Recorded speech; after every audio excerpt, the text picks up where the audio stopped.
So you were born in Karachi, Pakistan. You moved here when you were...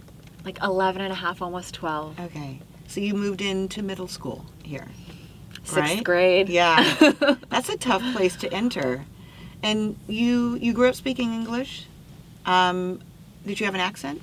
I did. You I had did. an accent. And I remember there was a kid who sat behind me in my language arts class. I think his name was Chris something. He had freckles. And he would kind of just literally poke and then poke fun at me and imitate me.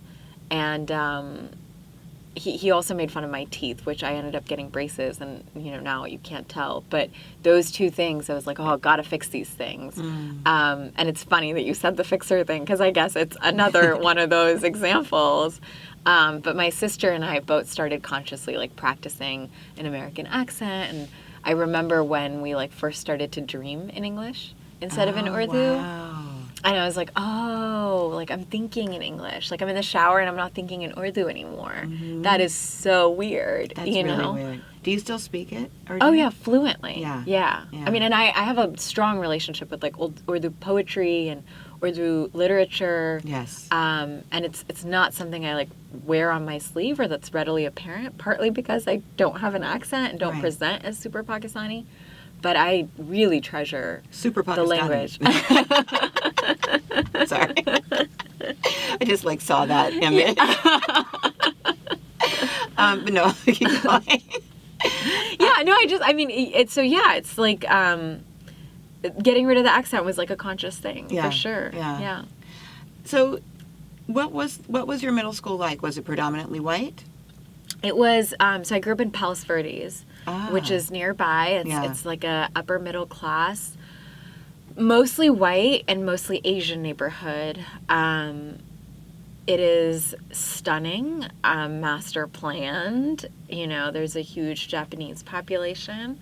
But even the Asian people that I grew up with were very whitewashed. Yeah. And so I feel like I grew up in a really white environment.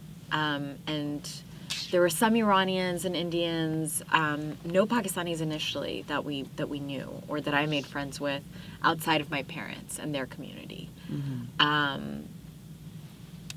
It was a character building experience. Well, how was it? How was it coming into that environment? So there were other Asian people, but they were maybe born here or had been here for multiple So you were first generation here. I mean, straight up immigrant. Yeah. And so how was that? What was that experience like for you? It was interesting. I mean, I think that's one of the things that I would not change about myself. I loved that I went through that, and that I had to kind of become a social chameleon. And learn to watch people's expressions. Okay, this is how you act when you're doing this, and this is how you talk, and this is the tone of someone's voice, and this is the fork you're supposed to be using, and this is how you sit at a table. All of those things I really, really learned because it was such a brutal environment. There was really no acceptance for being different and being yourself. There was no such thing as natural hair in 2003, And I was wearing my hair natural, so nobody was excited about that. You were automatically a loser. Wait, how was their hair? Oh, everyone had straight hair. Straight hair. Most people blonde? had highlights. A lot of blonde women. Yeah. And this is close to the beach. Beach aesthetic is reigns supreme.